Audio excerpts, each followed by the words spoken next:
ಎಲ್ರಿಗೂ ನಮಸ್ಕಾರ. ನೀವು ನೋಡ್ತಾ ಇದ್ದೀರಾ ಸುದ್ದಿ ಸಮಯ ನ್ಯೂಸ್ ಚಾನಲ್. ಇದು ಲೋಕಲ್ ಎಕ್ಸ್ಪ್ರೆಸ್. ನಾನು ಮಹಾರುದ್ರ ಡಾಕುಳಿಗೆ ಮತ್ತೆ ಹೊಸ ಸುದ್ದಿಗಳನ್ನು ತೆಗೆದುಕೊಂಡು ನಾವು ನಿಮ್ಮ ಮುಂದೆ ಬರ್ತಾ ಇದ್ದೀವಿ. ಈ ದಿನದ ಪ್ರಮುಖ ಹೆಡ್ಲೈನ್ಸ್ಗಳನ್ನು ನೋಡ್ಕೊಂಡು ಬರೋಣ. 371 ಜೆ ಸಮರ್ಪಕ ಜಾರಿಗಾಗಿ ವಿಚಾರ ಸಂಕಿರಣ ಆಯೋಜನೆ. ಬೀದರ್ ಅಭಿವೃದ್ಧಿಯಾಗಿದೆ ಎಂದು ನಂಜುಂಡಪ್ಪ ವರದಿಯಲ್ಲಿ ಹೇಳಲಾಗಿತ್ತು. ಬೀದರ್ ದಕ್ಷಿಣಕ್ಕೆ ಅನುದಾನ ಕಡಿಮೆ ಸಿಗ್ತಾ ಇದೆ. Doctor Shailendra K Beldale. 371 J Kalyana Karnataka ಭಾಗದ ಜೀವನಾಡಿಯಾಗಿದೆ. ಸಾಯಿಬಣ್ಣ ತಳವಾರ್. ಲೋಕ ಕಲ್ಯಾಣ ಅರ್ಥವಾಗಿ ಭಾತಂಬ್ರ ಗ್ರಾಮದ ಮಹಾದೇವ ಮಂದಿರದಲ್ಲಿ ಮಹಾರುದ್ರಾಭಿಷೇಕ ಮತ್ತು ಹೋಮ ಹವನ ಪೂಜೆ ಸಂಪನ್ನ. ನೂರಾರು ಭಕ್ತಾದಿಗಳು ದೇವರ ದರ್ಶನ ಪಡೆದು ಮಹಾಪ್ರಸಾದ ಸ್ವೀಕಾರ. ಬೆಳಿಗ್ಗೆ 5 ಗಂಟೆಯಿಂದ ಮಧ್ಯಾಹ್ನದವರೆಗೆ ಜರುಗಿದ ಪೂಜಾದಿ ಕಾರ್ಯಕ್ರಮಗಳು. ಇಂದಿನ ವಾರ್ತೆಗಳ ವಿವರಗಳನ್ನು ನೋಡ್ಕೊಂಡು ಬರೋಣ. 371 ಜೆ ಸಮರ್ಪಕ ಜಾರಿಗಾಗಿ ಕಾಲೇಜುಗಳಲ್ಲಿ ವಿಚಾರ ಸಂಕಿರಣ ಆಯೋಜನೆ ಮಾಡಿ ಇದರ ಸದುಪಯೋಗದ ಕುರಿತು ಜನಮನಕ್ಕೆ ತಲುಪಿಸಿ ಜಾಗೃತಿಯನ್ನು ಮೂಡಿಸ್ತಾ ಇರುವಂತಹ ಉಪನ್ಯಾಸಕರ ಕಾರ್ಯ ಶ್ಲಾಘನೀಯ ಎಂದು ಬೀದರ್ ದಕ್ಷಿಣ ಕ್ಷೇತ್ರದ ಶಾಸಕರು ಹಾಗೂ ಆ ಒಂದು ಕಾಲೇಜಿನ CDC ಅಧ್ಯಕ್ಷರು ಆಗಿರುವಂತಹ ಡಾಕ್ಟರ್ ಶೈಲೇಂದ್ರ ಕೆ ಬೆಲ್ದಾಳೆ ಹೇಳಿದರು. ಕಾಲೇಜು ಶಿಕ್ಷಣ ಇಲಾಖೆ ವಸತಿಯುಕ್ತ ಸರ್ಕಾರಿ ಪ್ರಥಮ ದರ್ಜೆ ಕಾಲೇಜು ಗೋಡಂಪಳ್ಳಿಯ ಒಂದು ಅರ್ಥಶಾಸ್ತ್ರ ಮತ್ತು IQAC ವಿಭಾಗದ ವತಿಯಿಂದ ಕಾಲೇಜಿನ ಸಭಾಂಗಣದಲ್ಲಿ ಆಯೋಜನೆ ಮಾಡಿರುವಂತಹ ಕಲ್ಯಾಣ ಕರ್ನಾಟಕದ ಮೇಲೆ 371 ಜೆ ಪ್ರಭಾವ ಕುರಿತು ಒಂದು ದಿನದ ವಿಚಾರ ಸಂಕಿರಣವನ್ನು ಉದ್ಘಾಟಿಸಿ ಅವರು ಮಾತನಾಡಿದರು. ಕಾಲೇಜಿನ ಅಭಿವೃದ್ಧಿಗೆ ಸುಮಾರು 2 ಕೋಟಿ ಅನುದಾನವನ್ನು ಈಗಾಗಲೇ ನೀಡಲಾಗಿದೆ. ಇನ್ನೂ ಸಮಸ್ಯೆಗಳಿದ್ದರೆ ಪರಿಹಾರವನ್ನು ಒದಗಿಸಲಿಕ್ಕೆ ಪ್ರಯತ್ನ ಮಾಡೋಣ. 371 ಜೆ ಇದು ಸರ್ಕಾರ ನಮಗೆ ನೀಡಿರುವಂತಹ ಒಂದು ಸಾಂವಿಧಾನಿಕ ಹಕ್ಕು. ಇದನ್ನು ಪ್ರತಿಯೊಬ್ಬರು ಕೂಡ ಸದುಪಯೋಗ ಮಾಡಿಕೊಳ್ಬೇಕು. ಎಲ್ಲರಿಗೆ ಈ ಕುರಿತು ತಿಳಿಸಿ ಹೇಳಬೇಕು. ಎಲ್ಲರೂ ಪ್ರಮಾಣ ಪತ್ರವನ್ನು ತಪ್ಪದೇ ಪಡ್ಕೊಳ್ಬೇಕು. ಕೇವಲ ಉದ್ಯೋಗವನ್ನು ಹುಡುಕಿಕೊಂಡು ಬಂದಾಗ ಮಾತ್ರ ಆ ಒಂದು ಪ್ರಮಾಣ ಪತ್ರದ ಕುರಿತು ನಾವು ವಿಚಾರ ಮಾಡುವುದಕ್ಕಿಂತ ಮೊದಲು 371 ಜೆ ಅಂದರೆ ಏನು, ಅದರ ಉಪಯೋಗ ಏನು ಎನ್ನುವಂಥದ್ದನ್ನು ತಿಳ್ಕೊಂಡು ಪ್ರತಿಯೊಬ್ಬರು ಕೂಡ ಈ ಭಾಗಕ್ಕೆ ನೀಡಿರುವಂತಹ ಆ ಒಂದು ಹಕ್ಕನ್ನು ಸದುಪಯೋಗ ಮಾಡಿಕೊಳ್ಬೇಕು ಅನ್ನುವಂಥ ಮಾತನ್ನು ಶೈಲೇಂದ್ರ ಕೆ ಬೆಲ್ದಾಳೆ ಅವರು ಹೇಳಿದರು. ಖ್ಯಾತ ಶಿಕ್ಷಣ ತಜ್ಞರು ಹಾಗೂ ವಿಧಾನ ಪರಿಷತ್ ಸದಸ್ಯ ಪ್ರೊಫೆಸರ್ ಸಾಯಿಬಣ್ಣ ತಳವಾರ್ ಅವರು ಮಾತನಾಡ್ತಾ 371 ಜೆ ಎಂಬುದು ಕಲ್ಯಾಣ ಕರ್ನಾಟಕದ ಭಾಗದ ಜೀವನಾಡಿ. ಇದರ ಸದುಪಯೋಗ ಸಾಕಷ್ಟು ಪಡೆದುಕೊಳ್ಳಬಹುದಾಗಿತ್ತು. ಆದರೆ ಇದುವರೆಗೆ ಇನ್ನೂ ಹೆಚ್ಚಿನ ಸಂಖ್ಯೆಯಲ್ಲಿ ಪಡ್ಕೊಳ್ಳದೇ ಇರುವಂಥದ್ದು ವಿಷಾದನೀಯ. 1,90,000 ಉದ್ಯೋಗಗಳು ಕಲ್ಯಾಣ ಕರ್ನಾಟಕದಲ್ಲಿವೆ. ಆದರೆ ಭರ್ತಿ ಮಾಡಿದ್ದು ಕೇವಲ 79,000 ಮಾತ್ರ. 1,11,000 ಉದ್ಯೋಗ ಭರ್ತಿ ಯಾವಾಗ ಮಾಡ್ತಾರೆ? ಹೀಗಾದರೆ ಕಲ್ಯಾಣ ಕರ್ನಾಟಕ ಭಾಗ ಕಲ್ಯಾಣ ಆಗುವುದು ಯಾವಾಗ ಅನ್ನುವಂಥ ಪ್ರಶ್ನೆಯನ್ನು ಮಾಡ್ತಾರೆ. ಬೀದರ್ ವಿಶ್ವವಿದ್ಯಾಲಯದಲ್ಲಿ ಒಟ್ಟು 260 ಉದ್ಯೋಗಗಳಿವೆ. ಆದರೆ ಅಲ್ಲಿ ಕೇವಲ 3 ಜನ ಪರ್ಮನೆಂಟ್ ಇದ್ದರೆ ಉಳಿದ 30ರಿಂದ 35 ಸಿಬ್ಬಂದಿಗಳು ಅತಿಥಿ ಉಪನ್ಯಾಸಕರಾಗಿ ಸೇವೆ ಮಾಡ್ತಾ ಇದ್ದಾರೆ. ಹೀಗಾದಾಗ ವಿಶ್ವವಿದ್ಯಾಲಯ ತನ್ನ ಕಾರ್ಯವ್ಯಾಪ್ತಿ ವಿಸ್ತರಿಸಿ ಅಭಿವೃದ್ಧಿ ಆಗೋದು ಯಾವಾಗ ಎಂದು ಪ್ರಶ್ನೆ ಮಾಡ್ತಾರೆ. ಕಲ್ಯಾಣ ಕರ್ನಾಟಕ ಭಾಗದಲ್ಲಿ 6,700 ಶಾಲೆಗಳು ಶಿಥಿಲಗೊಂಡಿವೆ. 3,000 ಶೂನ್ಯ ಶಿಕ್ಷಕರಿರುವ ಶಾಲೆಗಳಿವೆ. 19,000 ಪ್ರಾಥಮಿಕ ಶಾಲಾ ಶಿಕ್ಷಕರ ಕೊರತೆ ಇದೆ. ಒಟ್ಟಿನಲ್ಲಿ 12ನೇ ಶತಮಾನದ ಕಲ್ಯಾಣ ಕ್ರಾಂತಿ ರೀತಿಯಲ್ಲಿ ಹೋರಾಟ ಮಾಡಿದಾಗ ಮಾತ್ರ 371 ಜೆ ಇಂದ ನಮಗೆ ನ್ಯಾಯ ಸಿಗಲಿಕ್ಕೆ ಸಾಧ್ಯ ಎಂದು ಹೇಳಿದರು. ಬೀದರ್ ವಿಶ್ವವಿದ್ಯಾಲಯ ಕುಲಪತಿ ಪ್ರೊಫೆಸರ್ BS ಬಿರಾದಾರ್ ಮಾತನಾಡ್ತಾ 371 ಜೆ ಸರ್ಕಾರ ನಮಗೆ ನೀಡಿರುವ ಹಕ್ಕು. ಅದನ್ನು ಬಹಳಷ್ಟು ಜನರು ಉಪಯೋಗ ಮಾಡಿಕೊಳ್ತಾ ಇಲ್ಲ. ಉದ್ಯೋಗಕ್ಕೆ ಅರ್ಜಿ ಹಾಕಿದಾಗ ಮಾತ್ರ 371 ಜೆ ನ ಪ್ರಮಾಣ ಪತ್ರವನ್ನು ಪಡ್ಕೊಳ್ತಾ ಇದ್ದಾರೆ. ಹಾಗೆ ಮಾಡ್ದೇನೆ ಪ್ರತಿಯೊಬ್ಬರು ಕೂಡ ಇದರ ಒಂದು ಸದುಪಯೋಗ ಮಾಡಿಕೊಳ್ಬೇಕು. ಎಲ್ಲರೂ ಪ್ರಮಾಣ ಪತ್ರವನ್ನು ಪಡ್ಕೊಳ್ಬೇಕು. ಇದರ ಮಹತ್ವ ಎಲ್ಲರಿಗೆ ತಿಳಿಸಲಿಕ್ಕೆ ಕಾಲೇಜುಗಳಲ್ಲಿ ಒಂದು ವಿಚಾರ ಸಂಕಿರಣ ಹಮ್ಮಿಕೊಂಡಿದ್ದು ಒಂದು ಶ್ಲಾಘನೀಯ ಕಾರ್ಯ ಎನ್ನುವಂಥ ಮಾತನ್ನು ಹೇಳಿದರು.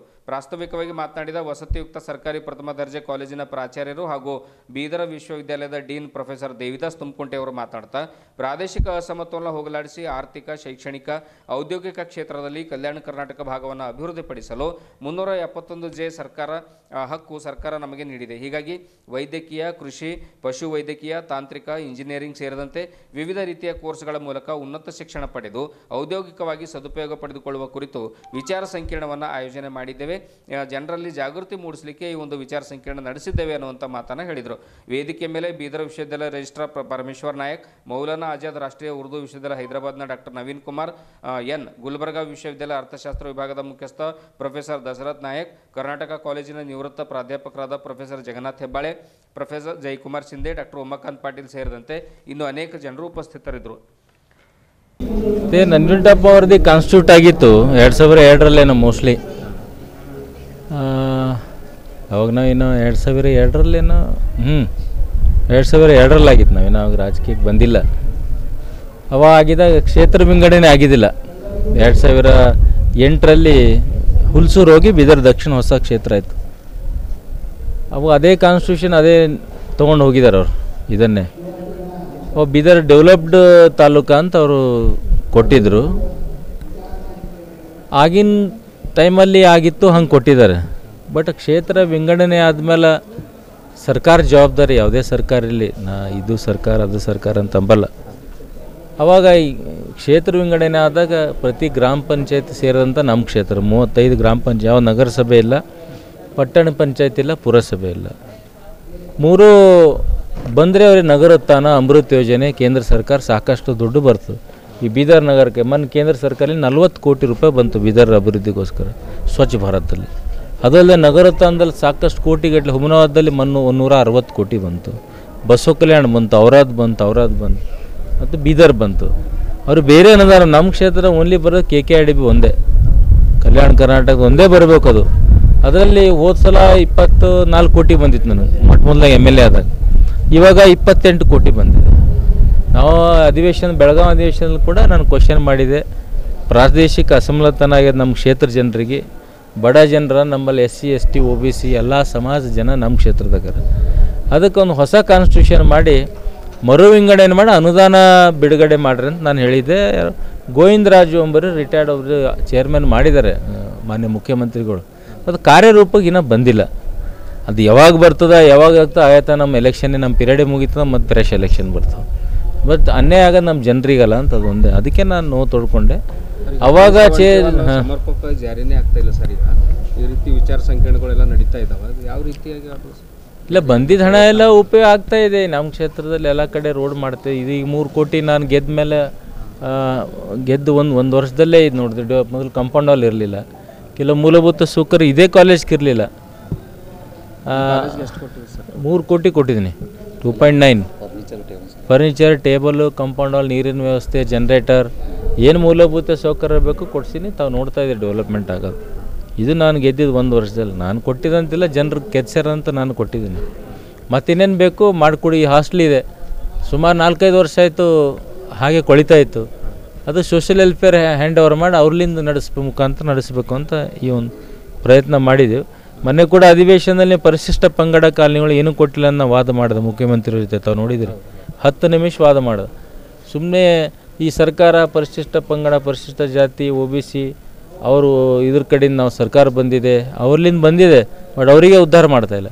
1 ನಯಾ ಪೈಸೆ 1.5 ವರ್ಷದಲ್ಲಿ 1 ನಯಾ ಪೈಸೆ ಬಿಡುಗಡೆಯಾಗಿ ತೋರಿಸಿದ್ರು. ನಾವು ನಮ್ಮ ಬೀದರ್ ಕಾಂಗ್ರೆಸ್ ಶಾಸಕರಿಗೂ ಬಂದಿಲ್ಲ, ಅವರುಗಳು ಹೊಡಿತಾ ಇದ್ದಾರೆ. ನಮ್ಮವ್ರಿಗೆ ಕಡೆಗಣಿಸ್ತಾ ಇದ್ದಾರೆ, ನಮಗೆ ಬರ್ತಾನೆ ಇಲ್ಲ. 1 ನಯಾ ಪೈಸೆ ಬಂದಿಲ್ಲ ಕಾಲನಿ ಡೆವಲಪ್ಮೆಂಟ್ ಕಡೆಯಿಂದ. ಇಲ್ಲೇ ಗುಡಂಪಳ್ಳಿದಾಗ ಕೇಳಿ ಬಂದದೇನು, ಎಲ್ಲೂ ಬಂದಿಲ್ಲ. ಅದಕ್ಕೆ ಮಾತೆತ್ರ ನಾವು ಡೆವಲಪ್ಮೆಂಟ್ ಮಾಡೋದು ಎಲ್ಲ ಅದು ವಾಲ್ಮೀಕಿ ಹಗರಣದಲ್ಲಿ ಹೋಯ್ತು 187 ಕೋಟಿ. ಖಾಲಿ ಹಗರಣಗಳ ಸರಮಾಲೆನೇ ಆಗಿದೆ ಮುಖ್ಯಮಂತ್ರಿಯವರು ಸಿದ್ದರಾಮಯ್ಯವರು ಬಂದಮೇಲೆ. ಖರೆ ಡೆವಲಪ್ಮೆಂಟ್ ಯಾವ ದುಡ್ಡು ಅಂದ್ರೆ ಗ್ಯಾರಂಟಿಗೆ ಸೀಮಿತವಾಗಿ, ಗ್ಯಾರಂಟಿ ದೃಢೀಕರಣ ಮಾಡಿದಾಗ ಸಮಯ ಕಾಲಹರಣ ಮಾಡ್ತಾಯಿದ್ದಾರೆ. ಆದಷ್ಟು ಮುಂದಿನ ದಿನದಲ್ಲಿ ನಂಜುಂಡಪ್ಪ ಅವ್ರದ್ದು ಏನು ಕಾನ್ಸ್ಟಿಟ್ಯೂಷನ್ ಮಾಡಿದ್ದಾರೆ, ಒಂದು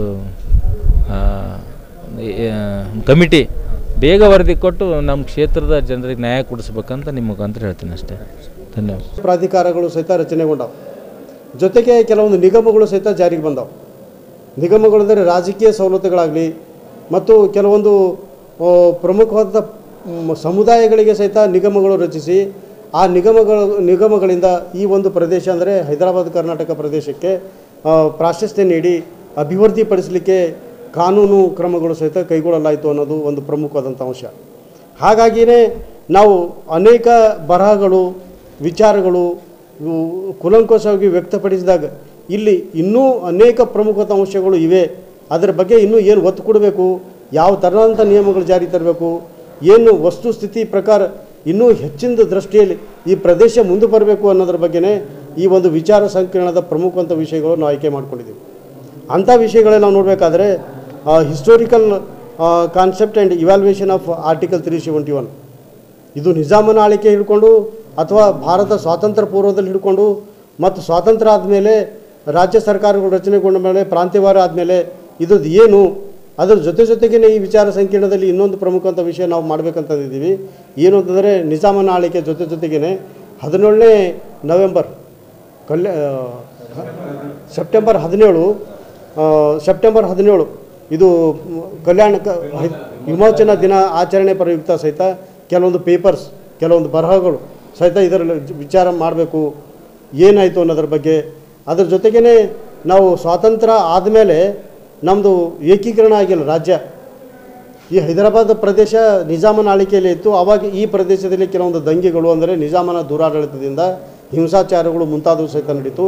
ಅದರ ಮೇಲೆ ಸಹಿತ ಕೆಲವೊಂದು ಬರಹಗಳು ಸಹಿತ ಬಂದಿವೆ. ಅದರ ಬಗ್ಗೆ ಸಹಿತ ನಾವು ಚರ್ಚೆ ಮಾಡಲಿಕ್ಕೆ ಈ ಇದರಲ್ಲಿ ನೋಡ್ತೀವಿ.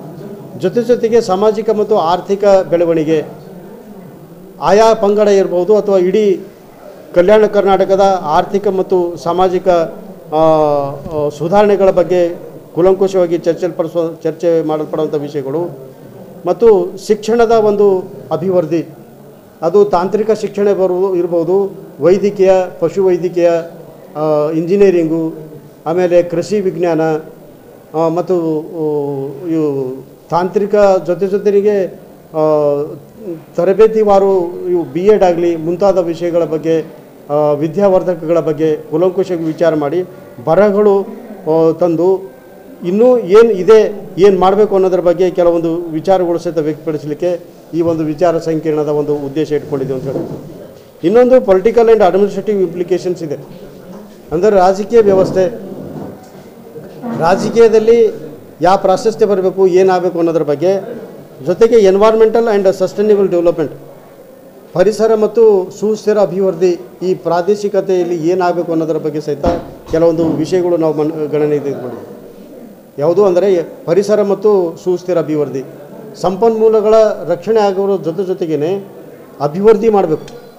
ಸಾಮಾನ್ಯವಾಗಿ ನೋಡಬೇಕಾದ್ರೆ ಗಣಿಗಾರಿಕೆ, ನಾವು ಕಲ್ಲಾಗಲಿ ಈ ರೇತಿ ಅಂತ ಹೇಳ್ತೀವಿ ಬೀದರ್ ಭಾಷೆಯಲ್ಲಿ ರೇತಿ, ಇವೆಲ್ಲವೂ ಸಹಿತ ಸಿಗ್ತದಂತ ಕೂಡಲೇ ಅತಿ ಹೆಚ್ಚು ತೊಗೊಳ್ಬಾರ್ದು. ಅಥವಾ ಕೃಷಿಯಲ್ಲಿ ಸಿಗುವಂಥ ಅನೇಕ ಸಂಪನ್ಮೂಲಗಳು, ನೈಸರ್ಗಿಕ ಸಂಪನ್ಮೂಲಗಳು ಸಹಿತ ಮಿತಿಮೀರಿ ಬಳಸಬಾರ್ದು. ಭಾವಿ ಪೀಳಿಗೆಗೆ, ಮುಂಬರುವ ಪೀಳಿಗೆಗೆ ಈ ಎಲ್ಲ ನೈಸರ್ಗಿಕ ಸಂಪನ್ಮೂಲಗಳು ಕಾಯ್ದಿರಿಸಿಕೊಂಡೇ ಅಭಿವೃದ್ಧಿ ಸಾಧಿಸಲಿಕ್ಕೆ ಏನು ಮಾರ್ಗಗಳು ಕೈಗೊಳ್ಳಬೇಕು ಈ ನಮ್ಮ ಹೈದರಾಬಾದ್ ಕರ್ನಾಟಕ ಪ್ರದೇಶದಲ್ಲಿ ಅಂಥೇಳಿ ಇಲ್ಲಿ ಪ್ರಮುಖವಾದ ಅಂಶಗಳು ಸಹಿತ ತೆಗೆದುಕೊಂಡಿದ್ದೀವಿ. ಹೀಗಾಗಿ ನಾನು ಈ ವಸತಿಯುಕ್ತ ಸರ್ಕಾರಿ ಪ್ರಥಮ ದರ್ಜೆ ಕಾಲೇಜಿನ ಪ್ರಾಚಾರ್ಯ ಪ್ರೊಫೆಸರ್ ದೇವಿದಾಸ್ ತುಮಕುಂಟೆ, ಜೊತೆಗೆ ಬೀದರ್ ವಿಶ್ವವಿದ್ಯಾಲಯದ ಕಲಾ ನಿಕಾಯದ ಡೀನು ಮತ್ತು ಅಕಾಡೆಮಿಕ್ ಕೌನ್ಸಿಲ್ ಸದಸ್ಯನಾಗಿ ಸಹಿತ ಕೆಲಸ ನಿರ್ವಹಿಸ್ತಾ ಇದ್ದೀನಿ. ಈ ಒಂದು ಪ್ರದೇಶದಲ್ಲಿ ಅಂದರೆ ಹೈದರಾಬಾದ್ ಕರ್ನಾಟಕ ಪ್ರದೇಶದಲ್ಲಿ ಸಾಮಾಜಿಕ ಮತ್ತು ಆರ್ಥಿಕ ಅಂಶಗಳ ಕುರಿತು ಸದಾ ಆಲೋಚನೆ ಮಾಡಿ ಕೆಲವೊಂದು ಬರಹಗಳು ತಂದು ಮಾರ್ಗಸೂಚಿ ಮಾಡಲಿಕ್ಕೆ ನನಗೆ ಭಾಳ ಆಸಕ್ತಿ ಇದೆ ಮತ್ತು ಈ ಕಾರ್ಯ ನಾನು ಮಾಡಬೇಕಂತ ಹೇಳಿ ನನ್ನ ಮನಸ್ಸಿದೆ ಅಂಥೇಳಿ ಈ ಸಂದರ್ಭದಲ್ಲಿ ಹೇಳಲಿಕ್ಕೆ ನಾನು ಬಯಸ್ತೀನಿ.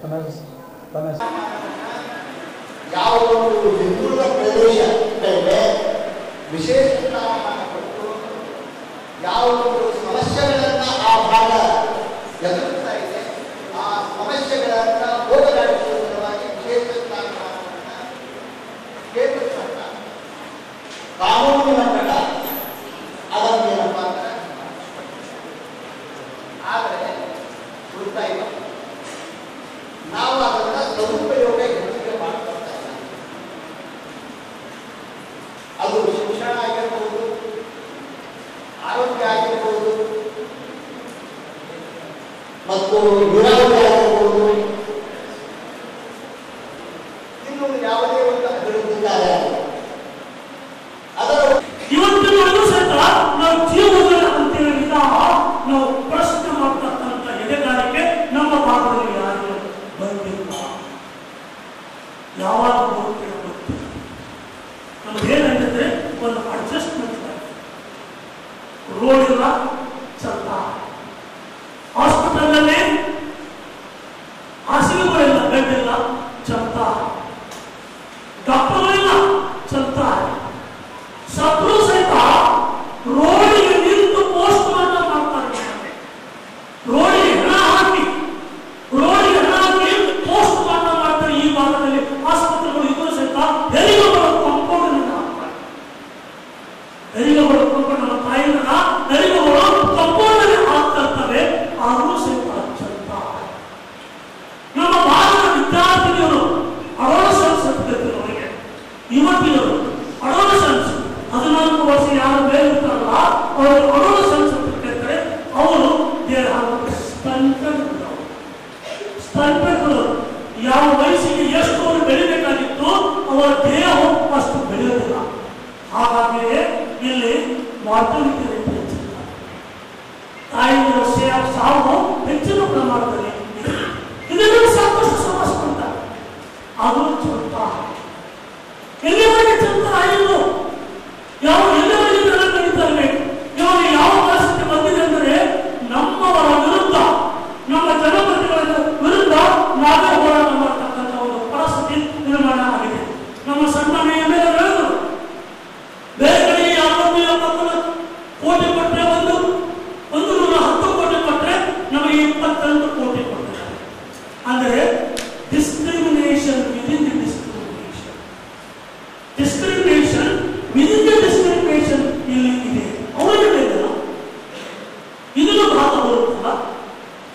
ರೀತಿಯಾಗಿ ನಮ್ಮ ವ್ಯವಸ್ಥೆ ಇದೆ ಅನ್ನೋದು ಒಂದು ನಾವು ಇನ್ನೊಂದು ವಿಶೇಷತೆ ಅಂತಂದ್ರೆ ಇವತ್ತೊಂದು ಹೊಸ ಬೆಳವಣಿಗೆ ಆಗ್ತಾ ಇದೆ. ಕೆಲವೊಂದು ಪಟ್ಟಭದ್ರ ಹಿತಾಸಕ್ತಿಗಳು ನಾನು ಬೆಳಗಾವಿಗೆ ಹೋಗಿ 27 ವರ್ಷ ಮುಗಿದರೆ 10ನೇ ತಾರೀಕು ನಾನು ಇನ್ನೂ ಕೇಳ್ತಾರ ನನ್ನ ಭಾಷೆ, ನನ್ನ ಸ್ಟೈಲು, ನನ್ನ ಕಲರು ಯಾವುದೇ ಅಂತ ಫಸ್ಟ್ ಕಲಬೆಗೆ ಕಬ್ಬುಗೆ ಒಂದು ಸೇರಿಸ್ತಾರೆ ಕಲ್ಲುಗಳಿಗೆ ನಾವು ಭಾಗ ಬಂದ್ರೆ ಬೆಳಗಾವ 27 ವರ್ಷ ಅಂತ ನಾವು ಭಾಗ ಬಂದ್ರೆ ಸರ್ ಅಂತಾರೆ. ಹೌದಪ್ಪ ಪಾಕಿಸ್ತಾನದಲ್ಲಿ ಗೊತ್ತಿಲ್ಲ ಅಷ್ಟು ಮಾನಸಿಕವಾಗಿ ಇವತ್ತಿನವರೆಗೆ ನಮಗೆ ಸ್ವೀಕಾರ ಇಲ್ಲ. Psychological we are not accepted. ಇನ್ನು ಮೈಸೂರು ಬೆಂಗಳೂರು ಅಂತ ದೂರ ಹೋಯಿತು. ನಮ್ಮ ಕಡೆ ಬಹಳ ಕಡೆ ಬಿಸಿಲು ಹೆಂಗೆ ಬದುಕ್ತಾ ಇರ್ತಾರೆ. ಅಲ್ಲಿ ಜನಗಳಿಗೆ ಸಂಸ್ಕಾರವೇ ಇಲ್ಲ. ಇದು ಒಂದು ವ್ಯವಸ್ಥೆ ನಮ್ಮಲ್ಲಿ ಈ ಒಂದು ವ್ಯವಸ್ಥೆ ನಮ್ಮ ಬಗ್ಗೆ ನಮಗೆ ಬೇರೆ ಭಾಗದಲ್ಲಿ ಇರೋ ಕಾರಣಕ್ಕಾಗಿ ಇದು ನಮಗೆ ಕಿಚ್ಚು ಬರ್ತದೆ. ಹೊಟ್ಟೆಯಲ್ಲಿ ಕಿಚ್ಚು ಬರ್ತದೆ. ಈ ಕಿಚ್ಚುದಾಗ ಮಾತ್ರ ಪ್ರಶ್ನೆ ಮಾಡ್ತಕ್ಕಂಥದ್ದು ನಮಗೆ ಬರ್ತಾರೆ. ನಮಗೆ ಕಿಚ್ಚೆ ಇಲ್ಲ, ಪ್ರಶ್ನೆ ಮಾಡ್ತಕ್ಕಂಥ ಪ್ರಶ್ನೆ ಬರೋದಿಲ್ಲ, ಜೀವನಂತಕ್ಕಂಥದ್ದು ನಾವು ಹಾಗೆ ನಡೆಸ್ಕೊಂಡು ಹೋಗ್ತೀವಿ. ಇವತ್ತು ಕೆಲವೊಂದು ಪಟ್ಟಣದ ಶಾಸಕರು ಏನ್ ಮಾಡ್ತಾರೆ, ಇಷ್ಟು ಹುದ್ದೆಗಳು ಕಲ್ಯಾಣ ಕರ್ನಾಟಕ 7,700 ಮೆಡಿಕಲ್ ಸೀಟ್ಗಳು ಕೊಟ್ಟಿದ್ದಾರೆ. ಇಲ್ಲಿವರೆಗೆ ನಮಗೆ 7,700 ಈ ವಾರ ಮೆಡಿಕಲ್ ಸೀಟ್ ಬಂದಿದ್ದಾರೆ. ಅಷ್ಟು ಸೀಟ್ಗಳನ್ನು ಹೊಯ್ತಾರೆ. ಪ್ರತಿ ವರ್ಷ 1,000 ಅವರಿಗೆ ಹೋಗ್ತದಲ್ಲ, ಅವರಿಗೆ ಹೊಟ್ಟೆ ಉರಿ ನಮ್ಮವರಿಗೆ ಎಷ್ಟು ಪರ್ಸೆಂಟ್ ಎಷ್ಟು ನಮಗೆ ಬರ್ತಕ್ಕಂಥ ರಿಸಲ್ಟ್ ನೋಡಿದ್ರೆ ಪ್ರತಿ ಸಂದರ್ಭದಲ್ಲಿ SSLC PUC ರಿಸಲ್ಟ್ ಬರ್ತದೆ. ಪ್ರತಿ ಸಂದರ್ಭದಲ್ಲಿ ಪ್ರತಿ ವರ್ಷ SSLC PUC ರಿಸಲ್ಟ್ ಬಂದಾಗ ಪೇಪರ್ನಲ್ಲಿ ಇರ್ತದೆ ಏನಂದರೆ ದಕ್ಷಿಣ ಕನ್ನಡ ಮಂಗಳೂರು ಪ್ರಥಮ ಸ್ಥಾನ. ಯಾಕೆ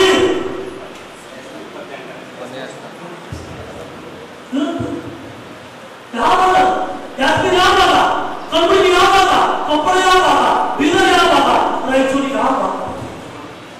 ಇವತ್ತು ನಾವು ಸ್ಥಾನದಲ್ಲಿದ್ದೇವೆ. ಯಾಕಂದ್ರೆ ಈ ಶಿಕ್ಷಣದ 6,700 ಶಾಲೆಗಳು 6,700 ಶಾಲೆಗಳು ಇವತ್ತು ಶಿಥಿಲ ಬಂದಿದ್ದಾರೆ.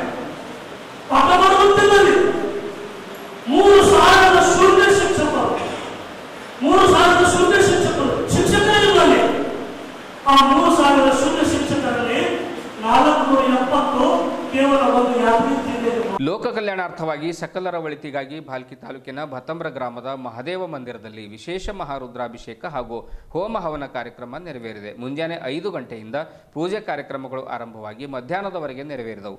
ಮೊದಲಿಗೆ ಗಂಗಾ ಪೂಜೆ, ಗಣಪತಿಯ ಪೂಜೆ, ಉಮಾಮಹೇಶ್ವರ ಪೂಜೆ, ಮಹಾಮೃತ್ಯುಂಜಯ ಪೂಜೆ, ಮಹಾರುದ್ರಾಭಿಷೇಕ, ಹೋಮ ಹವನ, ಮಹಾಮಂಗಳಾರತಿ ನೆರವೇರಿದ ಬಳಿಕ ಆಗಮಿಸಿರುವಂತಹ ಭಕ್ತಾದಿಗಳೆಲ್ಲ ದೇವರ ದರ್ಶನವನ್ನು ಪಡ್ಕೊಂಡು ಪ್ರಸಾದವನ್ನು ಸ್ವೀಕಾರ ಮಾಡಿದರು. ಸಿದ್ದಯ್ಯ ಸ್ವಾಮಿ, ಶಿವಯೋಗಿ ಸ್ವಾಮಿ, ಬೇಲೂರು ಪ್ರಶಾಂತ ಪಂಚಾಕ್ಷರೆ, ಓಂಕಾರ ಸ್ವಾಮಿ, ಶಾಂತವೀರ ಸ್ವಾಮಿ, ರೇವಣಯ್ಯ ಸ್ವಾಮಿ ಅವರು ರುದ್ರಾಭಿಷೇಕ, ಹೋಮ ಹವನ ಪೂಜೆ ಕಾರ್ಯಕ್ರಮಗಳನ್ನು ನೆರವೇರಿಸಿಕೊಟ್ರು. ಈ ಸಂದರ್ಭದಲ್ಲಿ ಪ್ರಮುಖರಾದ ಕಲ್ಯಾಣರಾವ್ ಬಿರಾದರ್, ಮಹಾದೇವ್ ಬಿರಾದರ್, ಶಿವ ಕಾಪ್ಸೆ, ಸಂಗಮೇಶ್ ಒಂದು ಟೆಂಕಾಳೆ, ಆಮೇಲೆ ಸಚಿನ್ ಮೇಳ್ಕುಂದೆ, ದೀಪಕ್ ಭರಾಳೆ ಸೇರಿದಂತೆ ಇನ್ನು ಅನೇಕ ಜನರು ಉಪಸ್ಥಿತರಿದ್ದರು.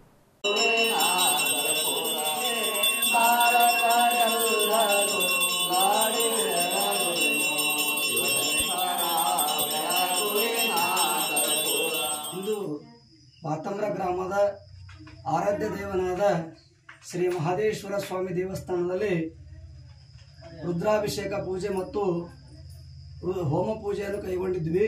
ಇದು ಯಾಕಂದ್ರೆ ಲೋಕ ಕಲ್ಯಾಣಾರ್ಥವಾಗಿ ಮತ್ತು ಎಲ್ಲ ಜನಗಳಿಗೆ ಒಳ್ಳೆಯದಾಗಲಿ ಅಂಥೇಳಿ ಇಂದು ಭತಂಬ್ರ ಗ್ರಾಮದ ಮಹಾದೇವ ಮಂದಿರದಲ್ಲಿ ಬೆಳಗಿನ ಜಾವ ಗಂಗಾ ಪೂಜೆ, ಗಣಪತಿ ಪೂಜೆ, ಉಮಾಮಹೇಶ್ವರ ಪೂಜೆ, ಮಹಾಮೃತ್ಯುಂಜಯ ಪೂಜೆ ಮತ್ತು ಮಹದೇಶ್ವರ ಸ್ವಾಮಿಗೆ ರುದ್ರಾಭಿಷೇಕ ಪೂಜೆ, ಅಷ್ಟೋತ್ತರ ಮತ್ತು ಹೋಮ ಪೂಜೆ, ಮಹಾಮಂಗಳಾರತಿ ಆದಮೇಲೆ ಮಹಾಪ್ರಸಾದ ವ್ಯವಸ್ಥೆಯನ್ನು ಇಂದು ಮಹಾದೇವ ಮಂದಿರದಲ್ಲಿ ಹಮ್ಮಿಕೊಂಡಿದ್ವಿ. ಇದರಿಂದ ಎಲ್ಲ ಭಕ್ತ ಜನಕ್ಕೆ ಮತ್ತು ಈ ಜಗತ್ತಕ್ಕೆ ಒಳ್ಳೆಯದಾಗಲಿ ಅಂತ ಹೇಳಿ ಭತಂಬ್ರ ಗ್ರಾಮದ ಶ್ರೀ ಮಹದೇಶ್ವರ ಸ್ವಾಮಿಯಲ್ಲಿ ಭಕ್ತಿಯಿಂದ ಬೇಡಿಕೊಳ್ಳುತ್ತಿದ್ದೇವೆ. ಲೋಕ ಕಲ್ಯಾಣಾರ್ಥವಾಗಿ ವಿಶೇಷ ರುದ್ರಾಭಿಷೇಕ ಹೋಮ ಹವನ ಪೂಜೆ ನೆರವೇರಿದೆ. ಭಾಲ್ಕಿ ತಾಲೂಕಿನ ಭಾತಂಬ್ರ ಗ್ರಾಮದ ಹೊರವಲಯದಲ್ಲಿರುವ ಮಹಾದೇವ ದೇವಸ್ಥಾನದಲ್ಲಿ ಸೋಮವಾರ ಮುಂಜಾನೆಯಿಂದ ವಿಶೇಷ ಪೂಜೆ, ಬೆಳಗ್ಗೆ 6 ಗಂಟೆಯಿಂದ ಗಂಗಾ ಪೂಜೆ, ಗಣಪತಿ, ಉಮಾಮಹೇಶ್ವರಿ ಪೂಜೆ, ಮಹಾಮೃತ್ಯುಂಜಯ ಪೂಜೆ ಜೊತೆಗೆ ರುದ್ರಾಭಿಷೇಕ ಹೋಮ ಹವನ ಪೂಜೆಗಳು ನೆರವೇರಿರುವಂಥದ್ದು. ಸಕಲ ಜೀವಾತ್ಮರಿಗೆ ಲೇಸಾಗಲಿ ಒಳಿತಾಗಲಿ ಎನ್ನುವಂಥ ಸದುದ್ದೇಶದೊಂದಿಗೆ ಆಷಾಢ ಮಾಸದ ಈ ಒಂದು ವಿಶೇಷ ದಿನದಂದು ಇವತ್ತು ಕಾರ್ಯಕ್ರಮವನ್ನು, ಈ ಹೋಮ ಹವನ ಪೂಜೆ ಕಾರ್ಯಕ್ರಮವನ್ನು ನೆರವೇರಿಸಲಾಗಿದೆ. ಸರ್ವರಿಗೂ ಒಳಿತಾಗಲಿ, ಎಲ್ಲರಿಗೂ ಒಳ್ಳೆಯ ಆಯು ಆರೋಗ್ಯ ಲಭಿಸಲಿ ಅನ್ನುವಂಥ ನಿಟ್ಟಿನಲ್ಲಿ ಈ ಒಂದು ಹೋಮ ಹವನವನ್ನು ಪೂಜೆಯನ್ನು ವಿಶೇಷ ಮಹಾರುದ್ರಾಭಿಷೇಕವನ್ನು ಮಾಡಲಾಗಿದೆ ಅಂತ ಬೇಲೂರಿನ ಶಿವಯೋಗಿ ಸ್ವಾಮಿಯವರು ಈ ಸಂದರ್ಭದಲ್ಲಿ ಮಾತನಾಡ್ತಾ ತಿಳಿಸಿದ್ರು. ಈ ವೇಳೆ ಸಿದ್ದಯ್ಯ ಸ್ವಾಮಿ, ಶಿವಯೋಗಿ ಸ್ವಾಮಿ ಬೇಲೂರು, ಪ್ರಶಾಂತ್ ಪಂಚಾಕ್ಷಿರೆ, ಓಂಕಾರ ಸ್ವಾಮಿ, ಶಾಂತವೀರ್ ಸ್ವಾಮಿ, ರೇವಣಯ್ಯ ಸ್ವಾಮಿಯವರು ರುದ್ರಾಭಿಷೇಕ ಹೋಮ ಹವನ ಪೂಜೆಗಳು ಕಾರ್ಯವನ್ನು ನೆರವೇರಿಸಿದ್ದಾರೆ. ಈ ಸಂದರ್ಭದಲ್ಲಿ ಪ್ರಮುಖರಾದ ಕಲ್ಯಾಣರಾವ್ ಬಿರಾದರ್, ಮಹಾದೇವ್ ಬಿರಾದರ್, ಶಿವ ಕಾಪ್ಸೆ, ಸಂಗಮೇಶ್ ಟಂಕಾಳೆ, ಸಚಿನ್ ಮೆಳ್ಕುಂದೆ, ದೀಪಕ್ ಬುರಾಳೆ, ಸುನಿಲ್ ಮೇತ್ರೆ, ಹನುಮಂತ್ ಗಾಮ ಸೇರಿದಂತೆ ನೂರಾರು ಸಂಖ್ಯೆಯಲ್ಲಿ ಭಕ್ತರು ಆಗಮಿಸಿ ರುದ್ರಾಭಿಷೇಕ ಹಾಗೂ ವಿಶೇಷ ಹೋಮ ಹವನ ಕಾರ್ಯಕ್ರಮದಲ್ಲಿ ಉಪಸ್ಥಿತರಿದ್ದರು. ಜೊತೆಗೆ ಆಗಮಿಸಿರತಕ್ಕಂಥ ಭಕ್ತಾದಿಗಳಿಗೆಲ್ಲರಿಗೂ ಪ್ರಸಾದ ವ್ಯವಸ್ಥೆ ಮಾಡಲಾಗಿತ್ತು. ನೂರಾರು ಸಂಖ್ಯೆಯಲ್ಲಿ ಬಂದಂಥ ಭಕ್ತರು ಮಹಾರುದ್ರ ಪೂಜೆಯನ್ನು, ವಿಶೇಷವಾದಂಥ ಈ ಒಂದು ರುದ್ರಾಭಿಷೇಕ ಜೊತೆಗೆ ಹೋಮ ಹವನ ಪೂಜೆಯಲ್ಲಿ ಭಾಗವಹಿಸಿ ದೇವರ ಕೃಪಾಶೀರ್ವಾದಕ್ಕೆ ಪಾತ್ರರಾದರು.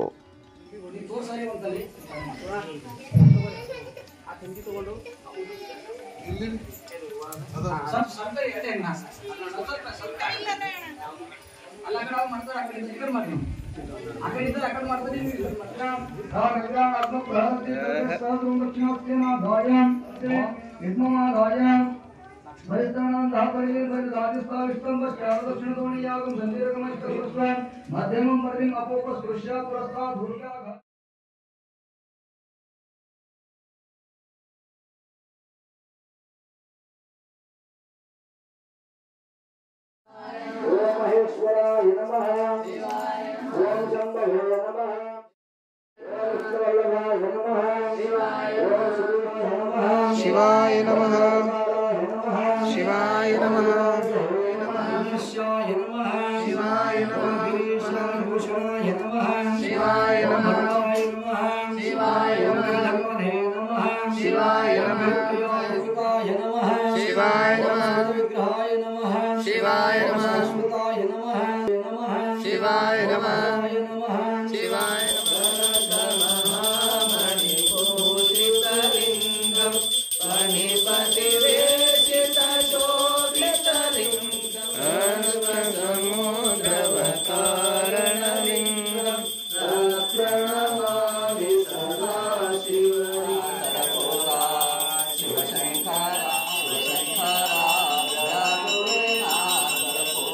ಇದುವರೆಗೂ ಸುದ್ದಿ ಕೊಟ್ಟಿರುವ ನಾನು ಮಹಾರುದ್ರ ಡಾಕುಳಿಗೆ.